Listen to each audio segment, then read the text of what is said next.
नमो भगवते तस्मै कृष्णाय अद्भुतकर्मणे रूपनाम विभेदेन जगत् क्रीडति यो यतः स्वामिनी भावगौरस्य स्वस्वरूपं प्रपश्यतः कटाक्षैर्विठ्ठलेशस्य श्यामता चित्रितं बहु तस्मिन्नुभय भावेन तेषामुभयरूपतां स्पष्टं बोधयितुं गौरश्याम श्रीविठ्ठलेश्वरः सौन्दर्यं निजरुद्गतं प्रकटितं स्त्रीगूढभावात्मकं पुंरूपं च पुनस्तदन्तर्गतं प्राविविशत्वप्रिये संश्लिष्टा उभयोर्बभौ रसमयः कृष्णो हि साक्षिकम् रूपं तत्त्वतयात्मकं परमभिध्येयं सदा वल्लभम् श्रीवल्लभप्रतिनिधिं तेजराशिं दयार्णवं गुणातीतं गुणनिधिं श्रीगोपीनाथमाश्रये सायं कुञ्जालयस्थात् सनमुपविद्वत्स्वर्णपात्रं सुधौतं राजद्यज्ञोपवितं परितन्वसनं गौरमं भोजवक्त्रं प्राणानायम्यनासा पुतनिहितकरं कर्णराजाद्विमुक्तं वंदे ध्वन्मिलिताक्षं मृगमदतिलकं विठ्ठलेशं सुरेशं।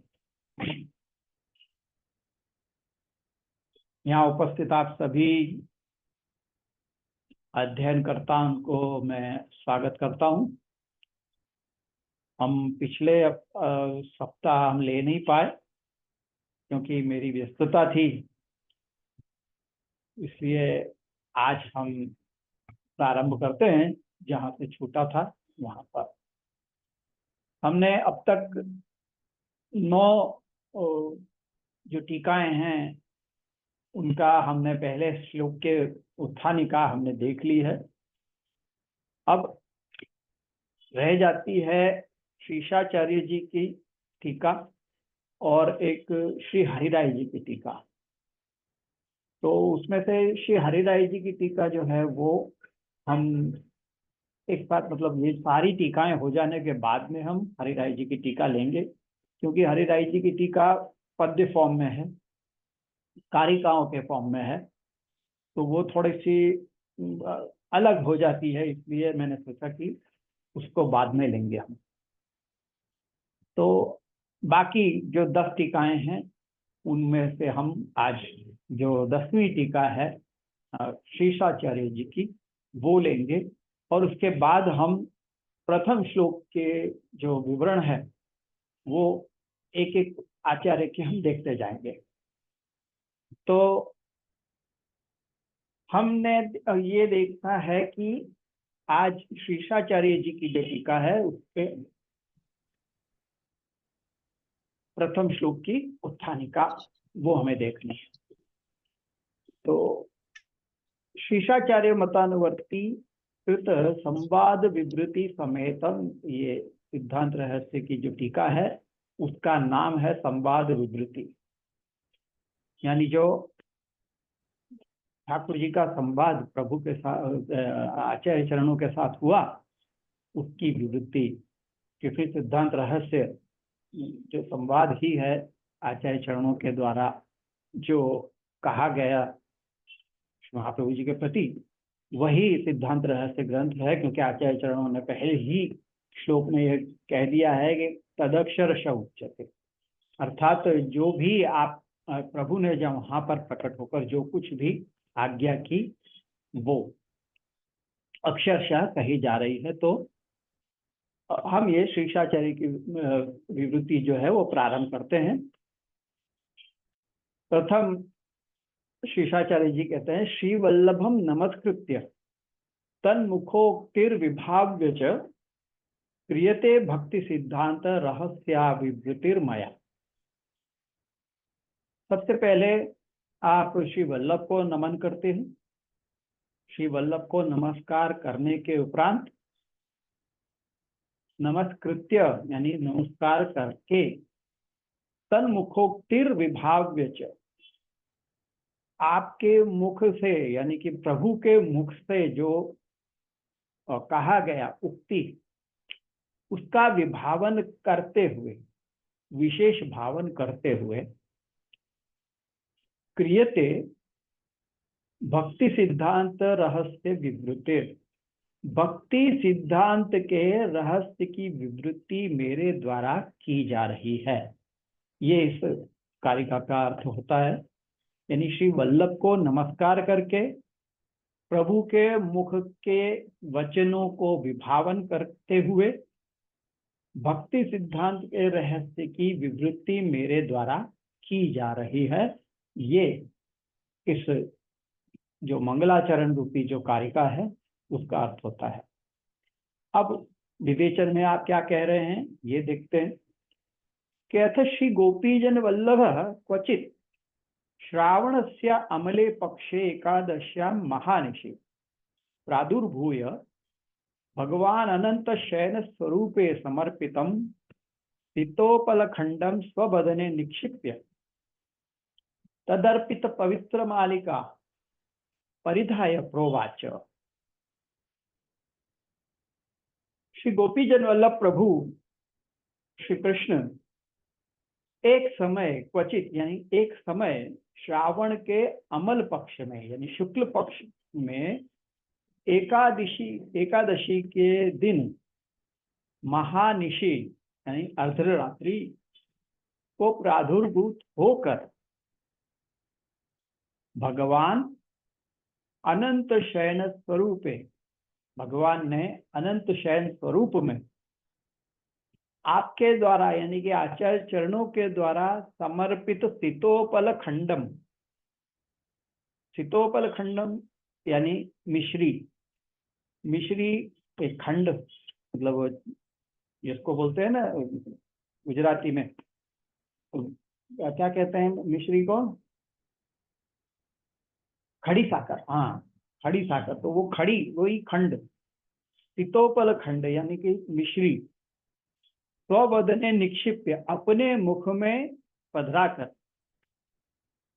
तद अर्पित पवित्र मालिका परिधाया यानी आचार्य चरणों द्वारा अर्पित पवित्र मालिका अर्थात पवित्रा की माला को पहनकर परिधाय प्रोवाच ये विशेष रूप से कहा। क्या कहा? श्री वल्लभ भवत प्राकट्यम ममैव स्वास्यात् कृतमस्ति। हे श्री वल्लभ आपका प्राकट्य मेरे द्वारा ही अपने मुखारविंद से किया गया है। स्वास्यात् स्व आस्यात् अपने मुख में से किया है। कृतमस्ति तेन आत्मनिवेदन द्वारा जीवोद्धारणे विलंबो न कार्य। आपको आत्मनिवेदन के द्वारा जीवों का उद्धार करने में विलंब नहीं किया जाना चाहिए, आपको नहीं करना चाहिए। इति ये बात आपने वहां कही भगवान ने। तदनु उसके बाद कीदृशम तद इति प्रश्न आचार्य चरणों ने पूछा कि वो किस प्रकार से, ये प्रश्न पूछा तो भगवान ने आज्ञा की भगवान सगद्यम तवास्मि इति पूर्वक तम स्वसिद्धांत रहस्यम समुपदिष्टवान। तब भगवान ने गद्य मंत्र सहित तवास्मि इस शब्द के पे जिसकी जो पूर्ण होता है वो सिद्धांत रहस्य का सम उपदेश उस समय किया। गद्य सहित सिद्धांत रहस्य गद्य सहित यानी कौन सा गद्य जो तवास्मि पे पूर्ण होता है, उस गद्य के सहित अपने सिद्धांत का रहस्य का उपदेश भगवान ने उस समय वहां किया। तथा ही एकदा श्री वल्लभाचार्या धृतव्रता श्री गोकुले श्री यमुना तटे समुपासीना भगवंतम श्री गोपीजन वल्लभम साक्षात दृष्टवंतः। एकदा एक समय श्री वल्लभाचार्य जी ने व्रत किया हुआ था, मतलब उस दिन एकादशी थी तो आपने व्रत किया हुआ था और गोकुल में यमुना तट पे आप विराजे हुए थे, सुंदर ढंग से आप वहां विराजे हुए थे। समुपासीना ऐसे वहां विराजे हुए आपने भगवंतम श्री गोपीजन वल्लभम साक्षात दृष्टवंत। तब आप ने भगवान को यानी कि श्री गोपीजन वल्लभ को साक्षात वहां पर देखा या दर्शन किए। तत्र यत् अनुभवन्ति स्म तदेव स्वयं आवेदयन्ति श्रावणस्य इत्यादि श्लोकैरष्टभिः। उस समय वहां पर जो कुछ भी अनुभव किया आपने उसी को स्वयं आवेदन कर रहे हैं श्रावणस्य इत्यादि जो 8.5 श्लोक हैं उनके द्वारा। सार्धई ही यानी 8 श्लोक और एक और आधा श्लोक है उसके उपरांत, इसलिए सार्ध 8 श्लोक हैं। तो उनमें आपने वो सब कुछ अनुभव जो भी वहां पर किया वो आपने यहाँ पे इस ग्रंथ के अंदर कहा है। धर्म धर्मी अभिप्रायेण दृष्टांतेन च, धर्म और धर्मी के अभिप्राय से और दृष्टांत के द्वारा आपने वहां पर जो कुछ भी अनुभव किया उसका आवेदन यहाँ निवेदन यहाँ इस ग्रंथ के अंदर किया है।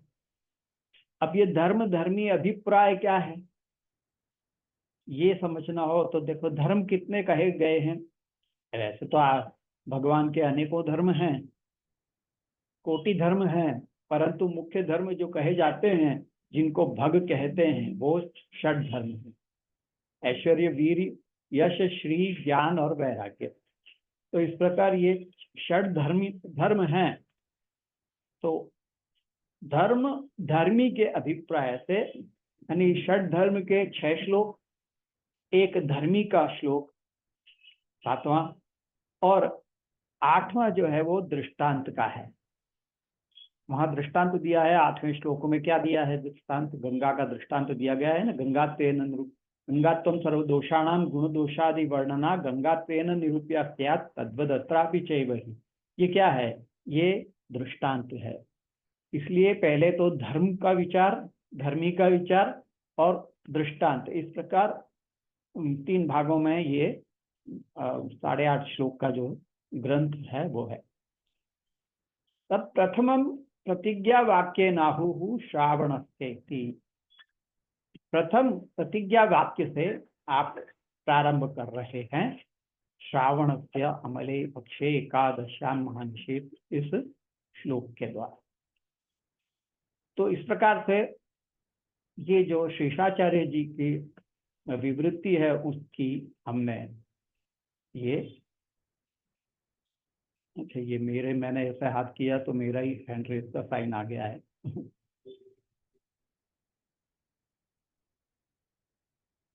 तो इस प्रकार से ये प्रथम श्लोक के उत्थानिका हमने शेषाचार्य जी की देखी। अब रह जाती है केवल श्री हरिराय जी की टीका। वो हम जैसा कि मैंने पहले भी कहा हम ये सारी टीकाएं हम संपूर्ण देख लेंगे, ग्रंथों की संपूर्ण ग्रंथ की टीका हम सारी देख लेंगे। उसके बाद विशेष हम श्री हरिराय जी की टीका को समझने के लिए अलग से उसका अध्ययन करेंगे। तो ये हमने अब तक की सारी टीकाएं देख ली, यानी कि उनके प्रथम श्लोक की उत्थानिका हमने देख ली। अब हमको प्रारंभ करना है श्री गोकुलनाथ जी की टीका, जो कि हम पहले उसके ये उत्थानिका तो देख ही चुके हैं। अब हमें पहले श्लोक से प्रारंभ करना है। यदि आप लोग चाहते हैं कि मैं फिर से थोड़ा सा वो गोकुलनाथ जी की टीका का थोड़ा सा सार लूं तो वो भी हम कर लेंगे। तो प्रथम हम देखते हैं गोकुलनाथ जी की ये टीका है।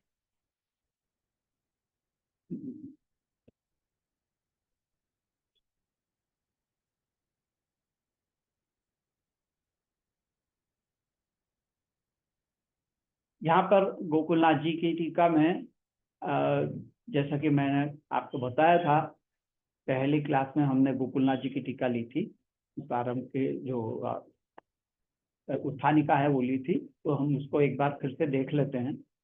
अथ यदैव श्री गोकुल स्वामी स्वमनोभिलषित प्रकारक शुद्ध पुष्टि भक्ति मार्गम प्रकटयितो मन कृतवान। जब गोकुल के स्वामी श्री कृष्ण ने अपने मन के अभिलषित प्रकार वाले जो पुष्टि मार्ग को प्रकट करने की आपने इच्छा की या उसका मन किया, तब अपने ही मुखार बिंदु रूप आचार्य चरणों में ही उसके प्राकट्य का सामर्थ्य जानकर भूमि पर प्राकट्य लेने की आज्ञा आपने दी।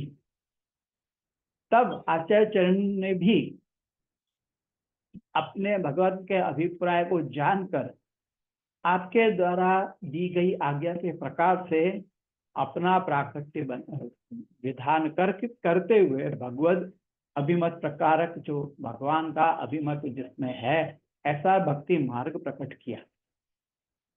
तत्र स्वमार्गीय भक्ति स्वरूपम स्वमार्ग सेवी स्वरूपम स्वमार्गीय सेवा प्रकारम च, यानी आचार्य चरणों ने पुष्टि मार्ग जो स्वमार्ग है, अपना मार्ग है, उसके भक्ति का स्वरूप अपने उस मार्ग के सेवी स्वरूप, इस मार्ग के सेवा प्रकार और अन्य मार्गों की भक्ति के साथ में इसका सांकर्य न हो जाए, इसका कंफ्यूजन न हो, इसके लिए विलक्षणता पूर्वक और प्रमाण पूर्वक निरूपण किया। अलग अलग ग्रंथों के अंदर आपने अपने मार्ग की भक्ति का स्वरूप समझाया है, जैसे कि भक्ति वर्धिनी में भक्ति का स्वरूप समझाया है। तो इस मार्ग में सेवी स्वरूप कौन से हैं, तो ये बात भी आपने चतुश्लोकी ग्रंथ जैसे सरदा सरमार्ग भावेन भजनीयो व्रजाधिप ये कहकर इस मार्ग के सेवी स्वरूप का भी आपने उल्लेख कर दिया। स्वमार्गीय सेवा का प्रकार क्या है ये भी आपने समझा दिया। श्री कृष्ण चतुश्लोकी में भी, विवेक धैर्याश्रय में भी, और भक्ति वर्धिनी में, सिद्धांत मुक्तावली में, तो इस प्रकार अनेकों ग्रंथों में आपने अपने मार्ग के सेवा का प्रकार समझाया है। और मार्गांतरीय भजन सांकर्य भावार्थम, अन्य मार्गों के भजन से इसका कोई कंफ्यूजन न हो, कोई सांकर्य न हो, इस प्रकार से आपने विलक्षणता बताते हुए प्रमाण पूर्वक आपने निरूपण किया है। उसके लिए आप शास्त्रार्थ प्रकरण देख लीजिए या सर्व निर्णय प्रकरण देख लीजिए या फिर निरोध के निबंध के सारे ही जो प्रकरण हैं उनमें, उन सब में आपने ये सब प्रकार समझाए हैं। अब फिर क्या हुआ, तत्तन मार्गीय संति।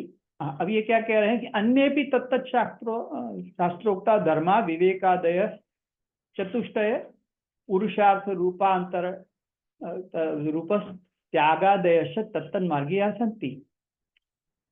अन्य भी उन शास्त्रों में, यानी जिन जिन भक्ति शास्त्रों में धर्म का विचार, विवेक आदि चतुष्टय और चतुष्टय पुरुषार्थ रूप, तो कौन से 4 पुरुषार्थ हैं इस मार्ग के या अन्य मार्गों के, और उसमें त्याग का क्या स्वरूप है, वो सब भी सभी मार्गों के अपने अपने विलक्षण प्रकार हैं।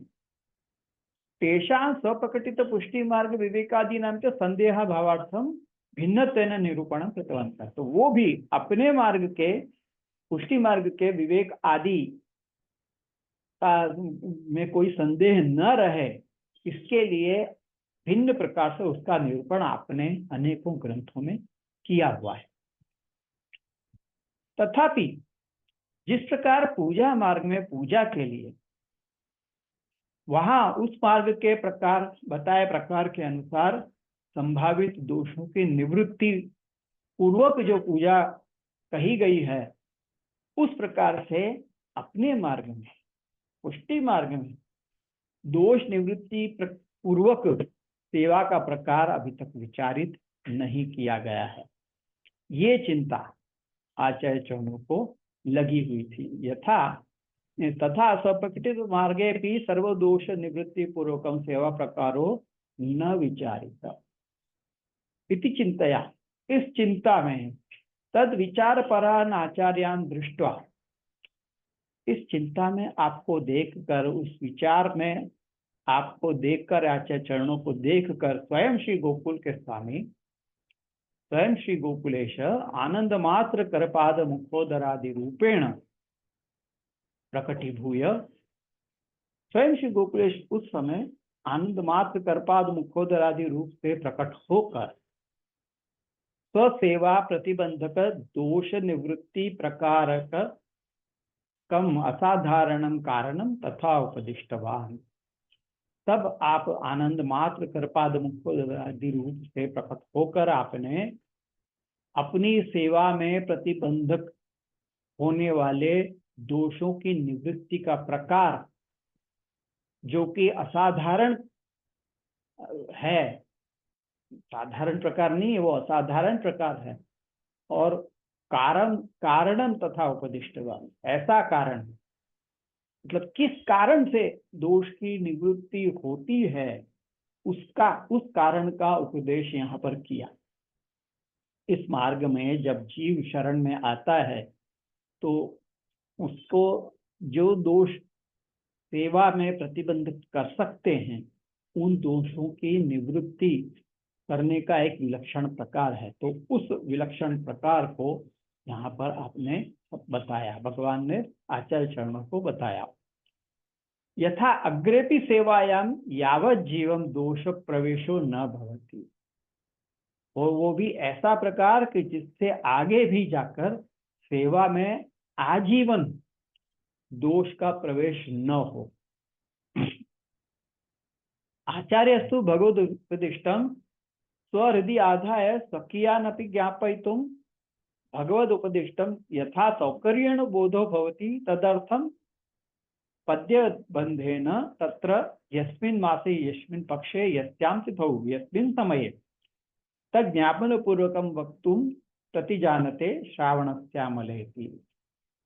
तो आचार्य चरणों ने भी, आचार्य भगवान ने तो सब निवृत्ति का प्रकार बता दिया, और आगे भी दोष जिस प्रकार से प्रतिबंध न करें, ऐसा प्रकार आजीवन कोई दोष प्रवेश न हो, ऐसा प्रकार का उपदेश आपने भगवान ने आचार्य चरणों को किया। और आचार्य चरणों ने क्या किया कि भगवान द्वारा उपदिष्ट जो भी उपदेश आपने किया, भगवान ने किया, वो अपने हृदय में उसको तो पहले धारण किया, आधारण किया, और फिर अपने निजजनों को भी वो उपदेश बताने के लिए, जताने के लिए भगवान ने जो उपदेश दिया, जिस और सौकर्य मतलब जिसको सरलता से बोध हो सके, उस प्रकार से आपने पद्यबंध रूप में, कविता की शैली में समझाया, कि जिसमें सबसे पहले तो आपने मास, पक्ष, तिथि और समय ये बताया है। तो ऐसा मास, पक्ष, तिथि और समय बताते हुए जो प्रतिज्ञा कर रहे हैं पहले श्लोक में, उसकी ये उत्थानिका है। तो क्या कहते हैं प्रथम श्लोक में? श्रावणस्यामले पक्षे एकादश्यां महानिशि साक्षात भगवता प्रोक्तम तदक्षरश उच्यते। श्रावण मास की अमल पक्ष के एकादशी में अर्धरात्रि के समय साक्षात भगवान द्वारा जो कुछ भी प्रवचन किया गया, उसका मैं अक्षरशः यहाँ कह रहा हूँ। उच्यते, तद अक्षरश उच्यते, वह यहाँ अक्षरशः कहा जा रहा है। श्रावण से शब्द दिया है। श्रावण शब्द क्यों दिया, उसका विवेचन करते हैं। गोकुलनाथ जी आज्ञा करते हैं कि श्रावण मासस्य श्रवणस्य विष्णु देवतात्वात् तदुपलक्षित मासस्यापि वैष्णवत्वात् भगवत संबंधित ज्ञापनाय मास श्रवणोक्त। श्रावण मास का मुख्य नक्षत्र जो होता है वो होता है श्रवण नक्षत्र। जो मास का नक्षत्र मुख्य होता है, अधिकतर उस नक्षत्र के नाम पर मास का नाम भी होता है। श्रावण मास का मुख्य नक्षत्र, अधिष्ठाता जो नक्षत्र है वो है श्रवण नक्षत्र। और हर एक नक्षत्र के एक अधिष्ठाता देवता भी होते हैं। तो श्रवण नक्षत्र का अधिष्ठाता कौन है? विष्णु है। श्रवण से विष्णु देवता तत्व देवतत्वात् तद उपलक्षित मासस्यापि वैष्णवत्वात्। इसलिए ये श्रवण नक्षत्र के जो देवता हैं, अधिष्ठाता, वो विष्णु हैं, और उसके उपलक्षित मास यानी कि श्रावण मास भी वैष्णव हुआ। बहुत से ऐसे समझते हैं कि श्रावण मास शिवजी का मास है, परंतु वास्तव में, और यूं भी कहते हैं कि शिवजी जो हैं वो इस मास में जो कोई भी शिव जी की आराधना करते हैं और शिव जी को प्रसन्न करते हैं उनकी भक्ति करके, तो उनको शिव जी जो है वो उनका मन जो भी उनका मनोरथ हो वो पूर्ण करते हैं। और श्रावण मास में किया गया जो कुछ भी व्रत इत्यादि होता है वो शिव जी उससे बहुत प्रसन्न होते हैं और उनके मनोरथ पूर्ण करते हैं, ऐसा कहा जाता है। तो यहाँ पर तो कहा जा रहा है कि विष्णु देवता हैं उसके। तो ये भ्रम कहाँ से आया? ऐसे हमने सुना है हमारे बड़ों से कि वास्तव में जो श्रावण मास है उसके देवता तो विष्णु ही है, और शिव जी, क्योंकि महादेव जी जो हैं वो परम विष्णु भक्त हैं, इसलिए इस मास में आप संपूर्ण अपना ध्यान जो है वो भगवान की आराधना में, उपासना में ही लगाते हैं। श्री महादेव जी, शिव जी जो है वो, तो इसलिए उसमें जो भी कोई भक्त उनका जो कुछ भी मांगता है, ऐसा हमारे बड़ों से हमने सुना है कि उसमें जो भक्त शिव जी से जो कुछ भी मांगता है तो उसको शिव जी पहले पूरा कर देते हैं कि तू ले, तुझे जो चाहिए वो ले, मुझे मेरी भक्ति करने दे। तो इस प्रकार, इस कारण से शिव जी जो हैं वो अपने भक्तों की इच्छा पूरी कर देते हैं कि ताकि उनकी भक्ति में कोई डिस्टर्बेंस ना आए। इसलिए लोग ये समझते हैं कि श्रावण महीना जो है वो शिव जी को प्रसन्न करने के लिए अच्छा है। वास्तव में तो यही है कि वो आप शिव जी जो है वो तो स्वयं विष्णु के परम भक्त होने के कारण उनकी भक्ति इस मास में विशेष करना चाहते हैं, और उसमें कोई उनको व्यवधान ना आए उसके लिए जो है वो अपने भक्तों को जो चाहिए वो दे देते हैं। तो इस प्रकार से ये जो श्रावण मास का जो चला है कि ये शिव जी का है, तो उसका कारण वास्तव में ये है। तो इस मास के देवता तो विष्णु हैं, इसलिए ये मास भी वैष्णव है, शैव नहीं है, वैष्णव है। और वैष्णव होने से वो भगवत संबंधी भी है। और यहाँ हम क्या कहने जा रहे हैं, यहाँ सिद्धांत रहस्य में मुख्य जो उपाय जो कहा गया है भगवान द्वारा, जो बताया गया जीव के दोषों को दूर करने का, वो कौन सा उपाय है? वो उपाय है ब्रह्म संबंध का, यानी भगवान से संबंध का उपाय है। इसलिए यहाँ पे उसकी संगति बिठाने के लिए यहाँ टीकाकार जो है वो कह रहे हैं कि भगवत संबंधित ज्ञापनाय मास श्रवण, यानी यहाँ श्री महाप्रभु जी ये बताना चाह रहे हैं कि इस मास का भी भगवान के साथ संबंध है। जैसे इस ग्रंथ में भगवत ब्रह्म संबंध रूपी उपदेश मुख्य जो दिया जा रहा है, तो वो संबंध जो ब्रह्म संबंध है वो भी किस मास में दिया? इस वैष्णव मास में से, जो कि भगवत संबंधी मास है। यहाँ पर भगवान के साथ संबंध की संगति दोनों में है। वहां भी जीव ब्रह्म संबंध द्वारा भगवान के साथ जुड़ता है, और यहाँ जो मास है वो भी भगवत संबंधी है। इसलिए इन दोनों की संगति यहाँ पर बैठ रही है। इसलिए कहा कि यह मास श्रावण क्यों कहा, इसलिए आचार्य चरणों ने मास का उल्लेख किया, यही बताने के लिए कि इस मास का भी भगवान के साथ संबंध है। अच्छा, अमले पक्षे कहा, अमल अर्थात शुक्ल, मल रहित, उसका भी कारण बताते हैं। पक्ष से शुक्लत्व विहाय अमलत्व कथनेन भगवत पक्षीयाणाम सर्वेषां सर्वात्मना निर्दुष्टत्वं ज्ञापितम्। क्यों श्रावणस्य शुक्ले पक्षे न कहकर अमले पक्षे कहा? शुक्ल पक्ष कह देते तो क्या गलत हो जाता? वो भी गलत नहीं होता, है तो शुक्ल पक्ष ही, परंतु कहा अमल पक्ष।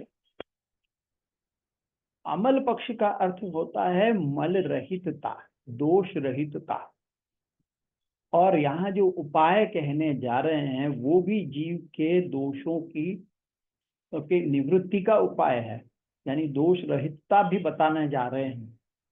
इसलिए भी उसका सूचन यहाँ पर हमें अमले पक्ष शब्द से मिल रहा है। यदि शुक्ले पक्ष कहते तो दोष की निवृत्ति का सूचन हमें नहीं मिलता, परंतु अमले पक्ष कहने से मल रहित यानी दोष रहित पक्ष कहा, उससे तुरंत हमें क्लिक हो जाता है कि हाँ, दोष रहितता, निर्दुष्टता, निर्दोषता बतानी है।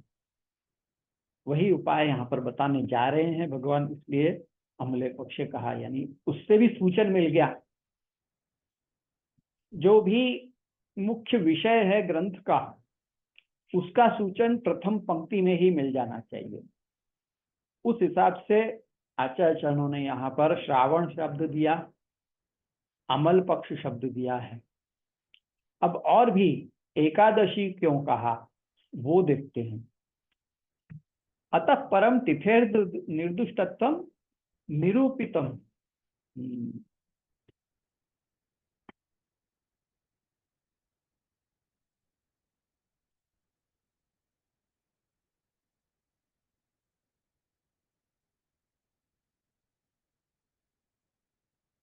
हाँ,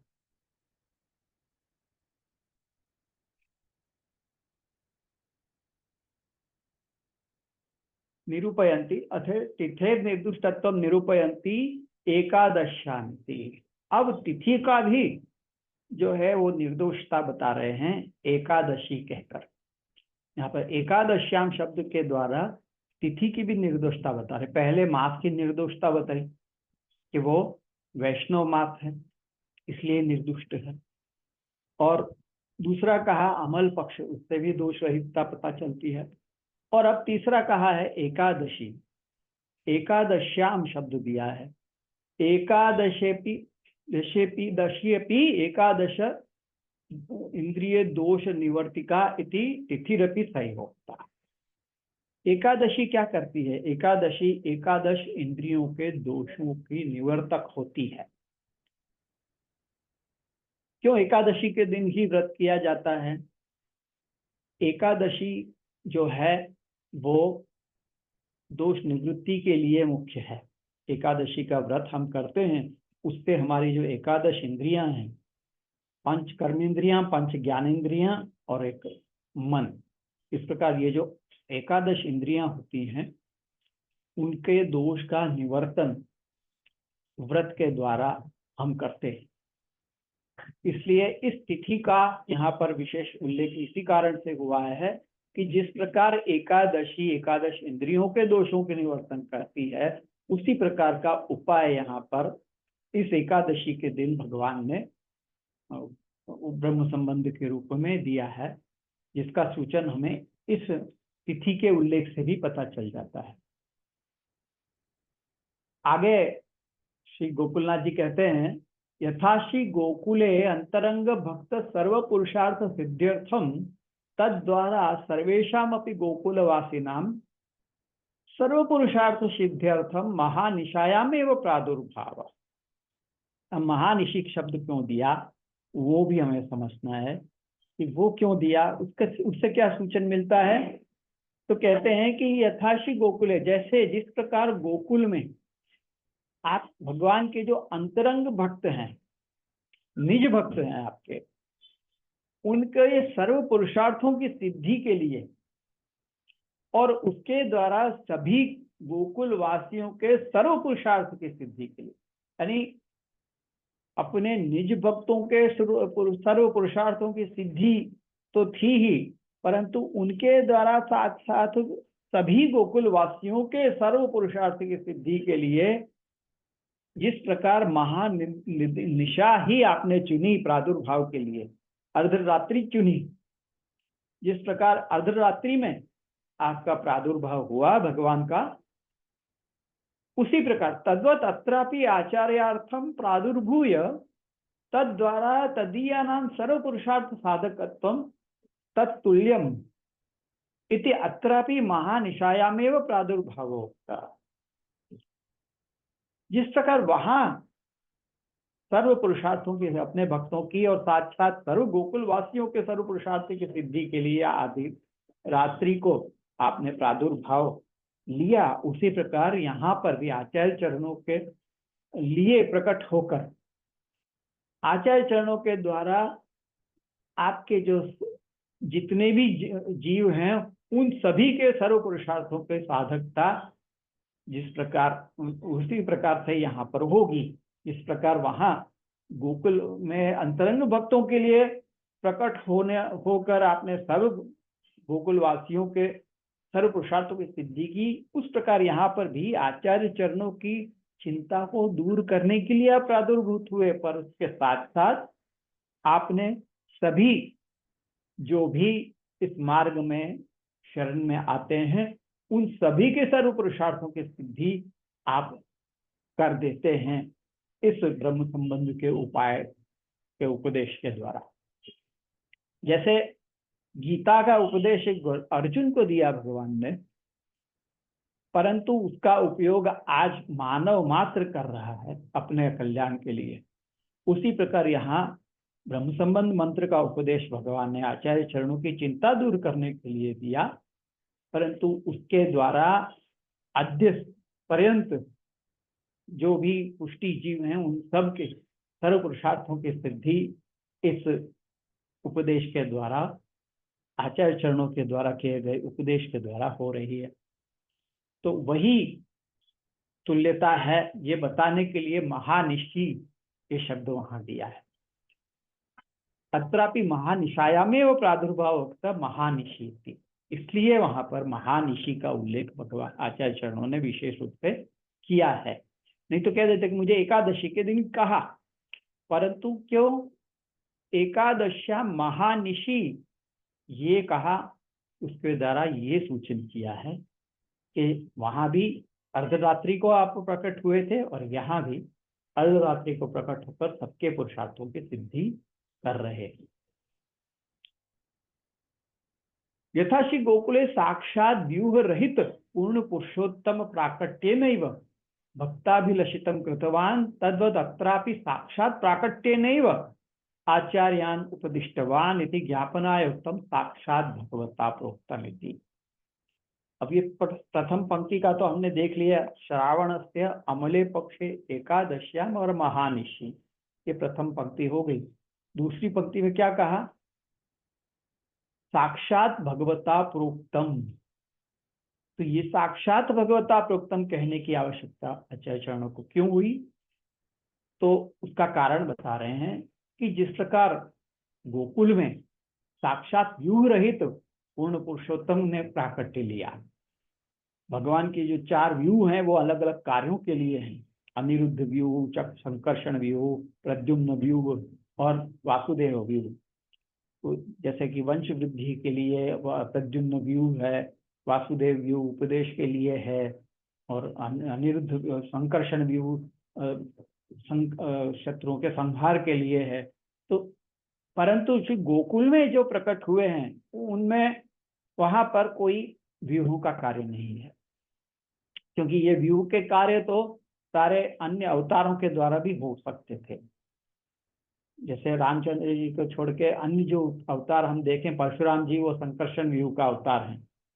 तो इस प्रकार अन्य जो भी अवतार हुए हैं, नृसिंह जी या फिर जो कह लीजिए कि वामन जी इत्यादि, वो कोई ना कोई व्यूह के अवतार हैं।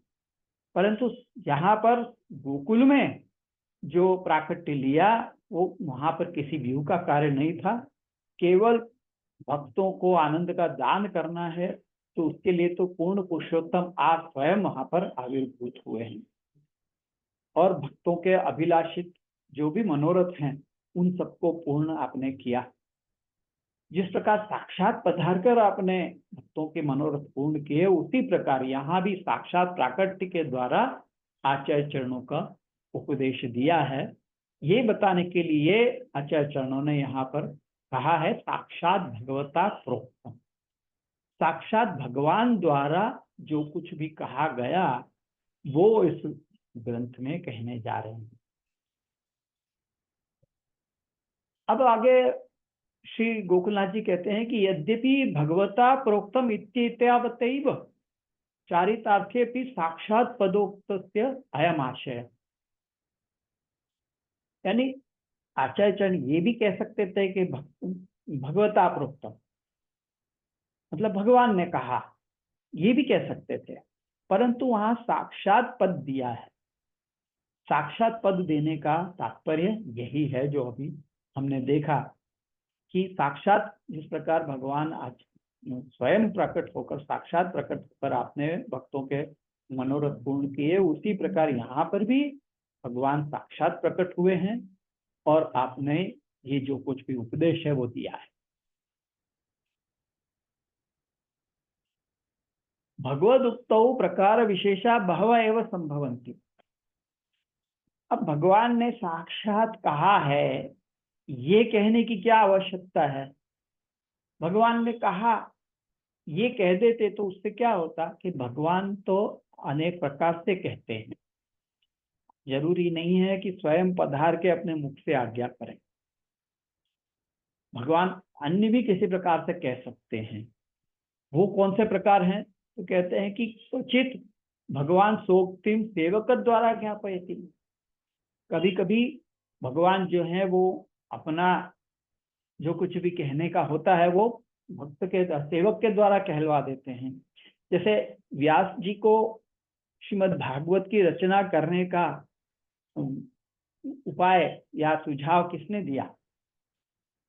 नारद जी ने दिया। वास्तव में नारद जी के द्वारा भगवान ने ही स्वयं प्रेरणा की है, परंतु वो नारद जी के द्वारा कहलवाया, तो ये भी एक भगवान के ही द्वारा कहा हुआ प्रकार है। तो वही यहाँ पे कह रहे हैं कि क्वचित भगवान सोक्तिम सेवक द्वारा ज्ञापय। कभी कभी भगवान अपने सेवक के द्वारा जो कहलवाना होता है वो कहलवा देते हैं। क्वचित स्वप्न द्वारा, कभी स्वप्न द्वारा कहलवाते हैं। कभी स्वप्न में कह देते हैं कि ये है फलाना फलाना प्रकार है, तुम ये करो वगैरह, ऐसे कभी आज्ञा देते हैं भगवान स्वप्न में भी। क्वचित गिरम समाधौ इति न्यायेन आकाशवाणी द्वारा भी ज्ञापयति। और कभी कभी भगवान आकाशवाणी द्वारा भी, जैसे कि कंस को कहा कि अरे तू ये वसुदेव और देवकी को लेके बड़ा खुश होकर जा रहा है, तो इसी का तो अष्टम जो गर्भ है वो तेरा नाश करेगा। ये भगवान ने स्वयं नहीं कहा था, आकर ये आकाशवाणी हुई थी। तो भगवान कभी भक्त द्वारा, कभी स्वप्न द्वारा, कभी वाणी आकाशवाणी द्वारा अपनी बात कहलवाते हैं, कहते हैं। परंतु यहाँ पर अत्र तो उक्त संभावित प्रकार अभाव पूर्वकम स्वयं साक्षात पूर्ण प्राकट्येन आचार्यानुपदिष्टवान इति ज्ञापनायुक्तम साक्षादिति। क्या यहाँ पर इसी ऐसा कोई प्रकार के द्वारा भगवान ने ये आज्ञा की ब्रह्म संबंध की? तो कहते हैं कि नहीं, ऐसी कोई संभावना नहीं है। कोई यहाँ पर भगवान ने अपने किसी सेवक को नहीं भेजा था, या आचार्य चरणों को स्वप्न नहीं आया था, और न ही कोई आकाशवाणी हुई थी। भगवान स्वयं वहां पधारे और आपने अपने मुख से ही आज्ञा करी है। तो ये सारे संभावित प्रकारों का अभाव हो जाए, ये सब जो पॉसिबिलिटीज हैं ये मन में से दूर हो जाएं, उसके लिए स्वयं साक्षात पूर्ण प्रकट होकर आचार्य चरणों को उपदेश दिया, ये बताने के लिए साक्षात पद का प्रयोग हुआ है। साक्षात पूर्ण प्राकट्येन आचार्येण उपदिष्टवान इति ज्ञापनायोक्तम साक्षादिति, ये बताने के लिए साक्षात शब्द दिया गया है। और कहा क्या है? साक्षात उक्तम, ऐसा नहीं कहा, साक्षात प्रोक्तम कहा है, यानी प्र उपसर्ग लगाया है। प्रकर्षेण उक्तम यानी भारपूर्वक कहा है। उक्तौ प्रशब्दोक्त्या अत्र उक्ते है केवलम कृपयैव आविर्भूय न तु आचार्य प्रार्थनया इति ज्ञापनाय प्रशब्दोपादानम।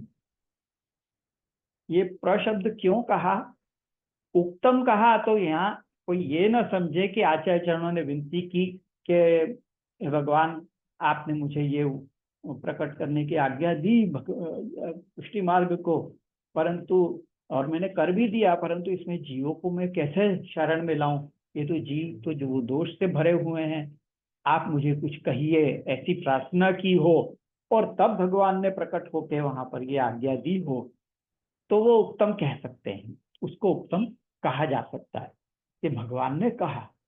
लेकिन ये आचार्य चरणों की किसी प्रार्थना से भगवान ने ये नहीं कहा है, स्वयं कृपा करते हुए आपने ये कहा है, कृपा द्वारा ही आविर्भूत हुए हैं, और कृपा भी है और स्नेह भी है, क्योंकि आचार्य चरणों के प्रति भगवान का जो स्नेह है वो भी दर्शाता है, केवल कृपा ही नहीं परंतु आचार्य चरणों के ऊपर जो भगवान का स्नेह है वो भी दर्शाता है कि आप स्वयं पधारे, साक्षात आप पधारे और आपने कहा, आपने उपदेश दिया, इसलिए प्रशब्द का उपादान यहाँ पर किया गया है, उपसर्ग यहाँ पर दिया गया है उत्तम के साथ में, प्र उत्तम प्रकर्षेण उत्तम कहकर।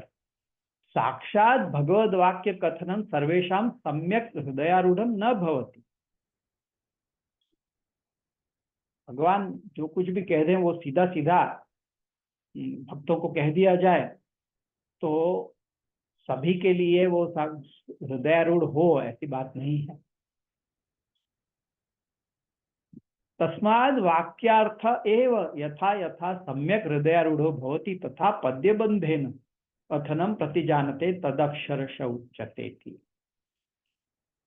भगवान ने जो कुछ भी वहां कहा उस संपूर्ण वाक्य का अर्थ जिस प्रकार से भली प्रकार से हृदयारूढ़ हर एक भक्त के हृदय में हो जाए, उस प्रकार से पद्यबंध के रूप में एक छंद में बांधकर और इस ग्रंथ को कहा गया है, इसलिए उसकी प्रतिज्ञा करते हैं तदक्षरश उच्यते, ये कहकर वह जो कुछ भी भगवान ने कहा, जो कुछ भी आज्ञा दी, उसको मैं अक्षरशः यहाँ पर कहूंगा। ये प्रतिज्ञा आचार्य चरण यहाँ पर प्रथम श्लोक में कर रहे हैं, तो इसलिए यहाँ कहा तदक्षरश उच्यते, साक्षात भगवता प्रोक्तम तद अक्षरशः उच्यते, यानी वो अक्षरशः यानी एक एक अक्षर किस अर्थ से कहा है उस अर्थ को मैं यहाँ पर कह रहा हूँ।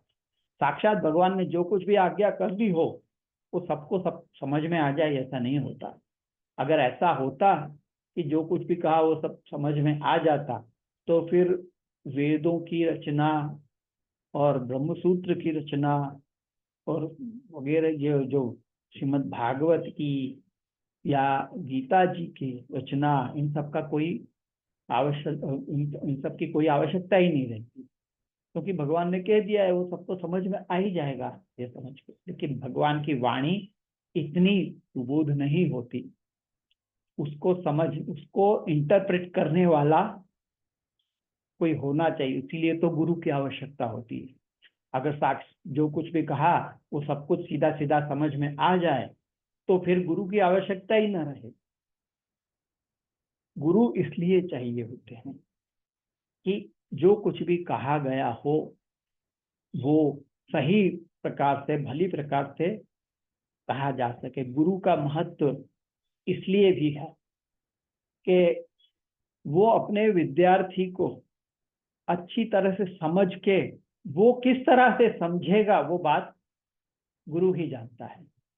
तो वो जिस प्रकार से वो समझे उस प्रकार से उसको बता के, आपने देखा होगा अपने बचपन में कि आपके कोई ना कोई आदर्श टीचर रहे होंगे स्कूल में, वो आपको बहुत पसंद प्रिय होते होंगे।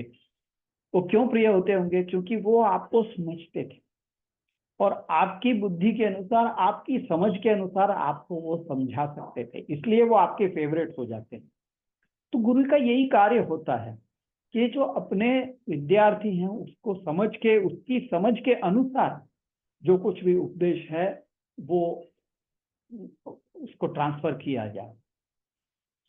तो वही यहाँ पर आचार्य चरण भी कर रहे हैं अपने भक्तों को समझाने के लिए कि भगवान ने जो कुछ भी उपदेश दिया उसका ये अर्थ, तो उसके अर्थ का अनुसंधान जिस प्रकार से हो उस प्रकार से वो ब्रह्म संबंध मंत्र तो बोल दिया हमने, उसने क्या कहा वो हम कैसे समझे, तो वही यहाँ पर इस ग्रंथ के अंदर समझाया जा रहा है। उसके पीछे का जो तात्पर्य है, ब्रह्म संबंध देने के पीछे का जो तात्पर्य है वो हम इस ग्रंथ के अंदर समझेंगे। और इसीलिए कहा कि तद अक्षरश उच्चते, वो जिस प्रकार से सम्यक प्रकार से भली भांति अब उनकी बुद्धि में उतर जाए भक्तों की, उस प्रकार से आचार्य चरणों ने इस ग्रंथ में कहा है। तदेव पूर्वोक्तम अक्षरशः प्रत्यक्षरार्थ विचार पूर्वक उच्यते निरूप्यते इत्यर्थ। वही जो भगवान ने कहा वह अक्षरशः यानी कि हर एक अक्षर का विचार पूर्वक कथन यहाँ पर किया जा रहा है कि एक एक अक्षर भगवान के द्वारा कहा गया एक एक अक्षर जो होता है वो महत्वपूर्ण होता है। कोई भी अक्षर या कोई भी शब्द ऐसे ही नहीं रख दिए जाते। जैसे हमारे जो हम लौकिक जो कवि या लेखक जो लिखते हैं, जो कुछ भी बनाते हैं, पद्य बनाते हैं, आप कुछ में बांटते हैं, तो उसको इस प्रकार से जा सकते कोई भी होते हैं, उससे संस्कार नहीं होता, चल जा रहा है उतना विचार के में लौकिक को नहीं होता। जबकि आचार्य अक्षर का रूप करते जाते हैं। भागवत इसी खास प्रकार से ये ग्रंथ को अर्थ क्या है, एक एक शब्द का अर्थ क्या है, एक एक अध्याय का क्या, एक एक अर्थ क्या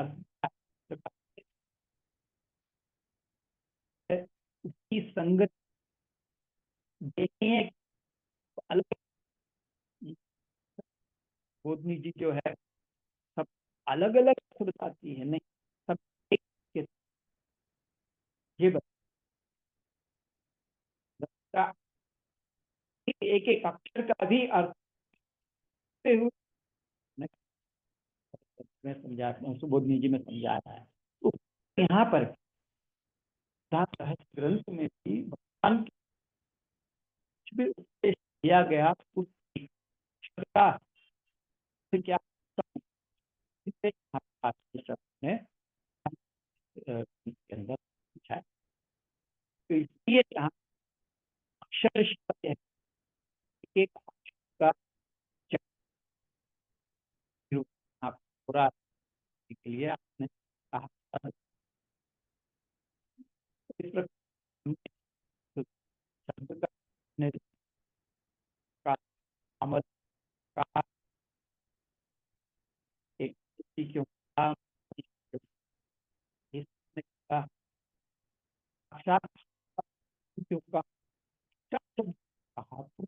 इसलिए कह रहे हैं सब श्लोक का ये हम जाते हैं।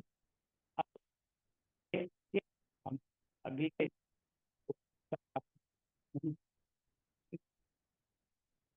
सेक्शन में करेंगे। आपका सेक्शन पर रखते हैं, कुछ पूछना हो जानना तो मैं आप लोगों को अनम्यूट दूंगा। शर्मा कह है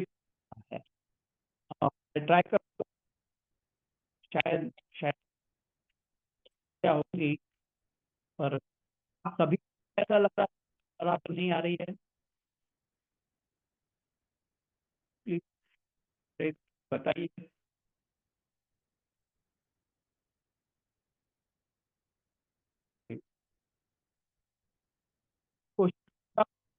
कि वही है, तो सॉरी अबाउट, कोशिश की बात हो, शायद इसकी माइक लो हो गई होगी। लास्ट में ऐसा ही था, यानी ओनली लास्ट, चलो संतोष है कि मिनट्स में ऐसा हुआ है, तो मेरे उसके माइक की बैटरी थोड़ी लो हो गई होगी, ऐसा हुआ है, तो अब रखूंगा उसको। ठीक है, तो आज हम यहाँ रखते हैं। प्रश्न है तो आप म्यूट करता हूँ। दंडवत प्रणाम जय जय।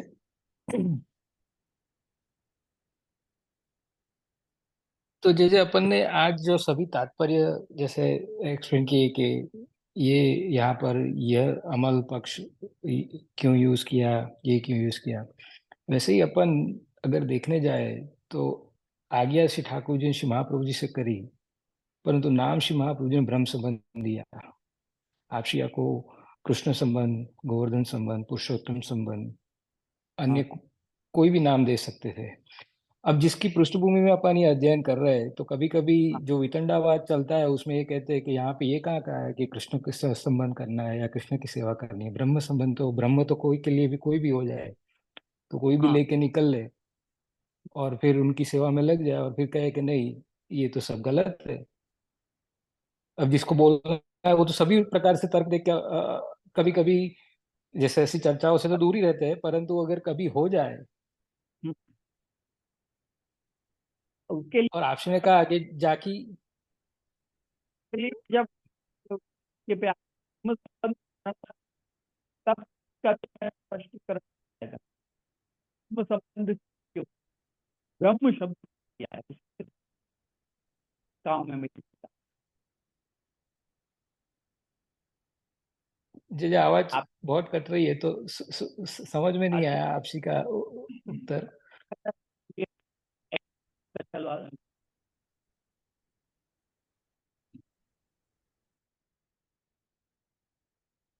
हाँ अब आ रही है आपको आवाज?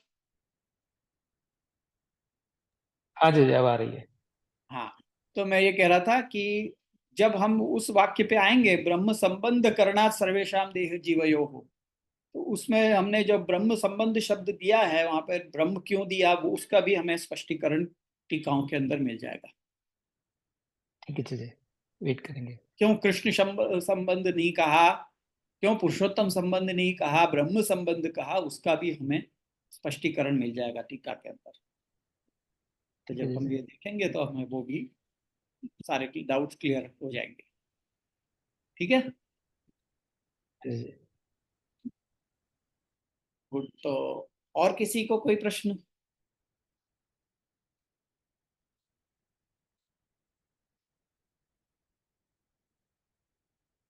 चलो तो फिर हम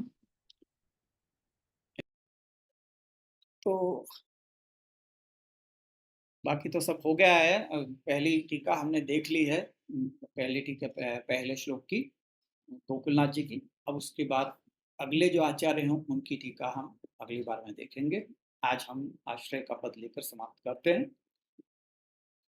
दृढ़ चरणान केरो भरोसो, दृढ़ चरणान केरो श्रीवल्लभ नख चंद्र छटा बिन, सब जग माझ अंधेरो भरोसो, दृढ़ चरण केरो साधन और नहीं कली में, जास होय बेरो, सूर कहा कहे द्विविध आंधरो, बिना मूल को चेरो भरोसो, दृढ़ चरण के।